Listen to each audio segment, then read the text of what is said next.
Good afternoon, everybody. Pigskin Pete here. Happy Monday to everybody. Today I'm going to do my second college football fantasy draft video.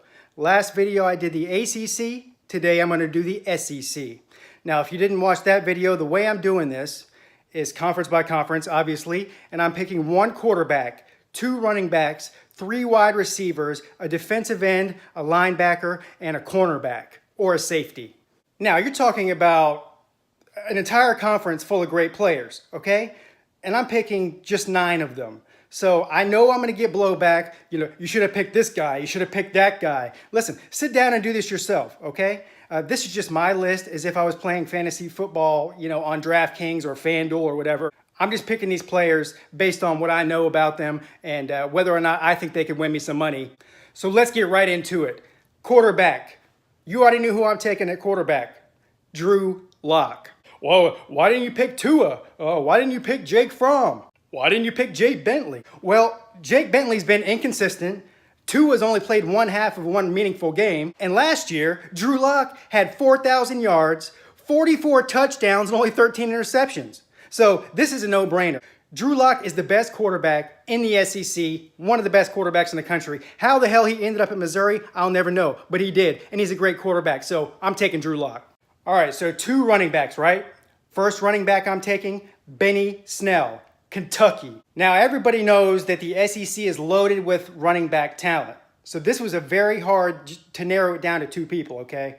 But Benny Snell plays on an average, at best, football team, still had 1,400 yards and 7 100-yard plus games. He could start for any school in this country. And if you don't think he can, you're lying to yourself. I just hope he puts up 200 on South Carolina for their 5th win over the Gamecocks in a row. Now, this second spot is going to be very controversial. The second running back I'm taking.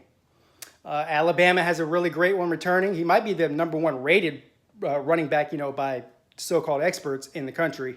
But I'm going with DeAndre Swift out of Georgia. Now, why am I doing that? Well, for one reason, I'm doing this to prove a point, okay?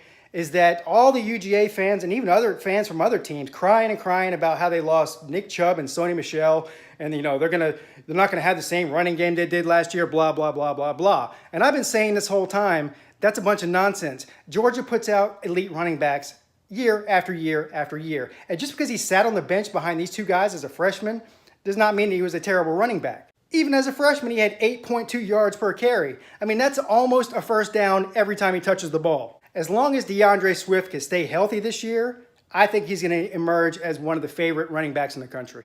All right, let's move on. Wide receivers, picking 3 of them. First one is a no-brainer. Deebo Samuel, South Carolina. I'm not going to even start spitting out stats for Deebo because if you have a pair of eyeballs and you watch him play, there's not a more naturally gifted wide receiver in the country right now, I don't think. He's had some injury problems since he's been at South Carolina. If he can stay healthy, you know, he's the best player on that team by a long shot. The size and speed he has can't be taught, and I'm taking Deebo 10 times out of 10. Next one's going to be very, very quick. Emmanuel Hall, Missouri. Why did I take him? Well, I'll tell you why. Well, he had 817 yards last year, but he's got Drew Lock throwing him the football. Drew Lock's not getting any worse. And neither is this guy. I expect this guy to have a 1,200-yard season, maybe more. I expect big things out of this guy this year. Easy pick, easy pick. Now, this next one, you know, is questionable, okay? I mean, there's a lot of receivers I could have put in this 3rd slot in the SEC this year. But I'm picking A.J. Brown out of Ole Miss. Now, this is questionable for one reason and one reason only. Well, because of the sanctions with Ole Miss, because Shea Patterson left and went to Michigan. But the fact of the matter is, again, I'm not going to get into stats with these people. Stats can sometimes be misleading, and he has really great stats, don't get me wrong. But when you put up the type of numbers that this guy put up, you know, on a pretty bad team, then that's nothing to sneeze at. Plus, I mean, despite the fact that Deebo Samuel, in my opinion, is the best wide receiver in the SEC, there's a lot of publications out there that say that this guy is the best wide receiver in the SEC. Now, I don't agree with that. I think he might be the 2nd or 3rd best. But there are so-called experts and people out there that think that this guy is going to be a 1st round, maybe even a top 15 overall pick in the NFL draft when he comes out. So I'd be really dumb not to pick this guy. A.J. Brown, Ole Miss. Next, defensive end. The best defensive end in the SEC last year will likely be the best defensive end again this year. Montez Sweat, Mississippi State. This guy had 10.5 sacks, 15.5 tackles for loss. That's a beast. And let's be real here, Mississippi State is no juggernaut. If they were a juggernaut, their coach wouldn't have hauled ass down to Florida. Now I know this position in particular, maybe the wide receiver position too, is going to get a lot of backlash on my comment section. What about Alabama's defensive end? What about this guy? LSU? What about Florida? I'm only picking one out of the entire conference, guys. You got to cut me some slack. This dude's a beast. Next, we're going to look at the linebackers. And I'm picking one, and he's coming from the University of Alabama. Mac Wilson. I see why they call this guy Mac, because he hits like a Mack truck. This guy only played 12 games last year. 12 games. He had 40 tackles, 4 interceptions. One of those interceptions was against my Clemson Tigers in the playoff, which he returned for a touchdown, by the way. Enough said. Mac Wilson, Alabama. So the last position group I picked is either a cornerback or a safety. And unless you've been living under a rock for the past 10 years, which team in the SEC puts out the best defensive back talent? They call it DBU for a reason, LSU. Guy's name's Andres Williams.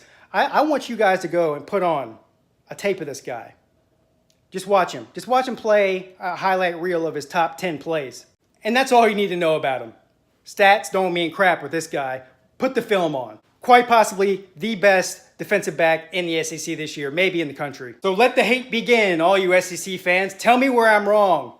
But you know what? There is no right or wrong. It's fantasy. You're living in a fantasy world if you think I give a crap. This was fun. I'll be back next time with another conference. Have a great day. Pigskin Pete checking out.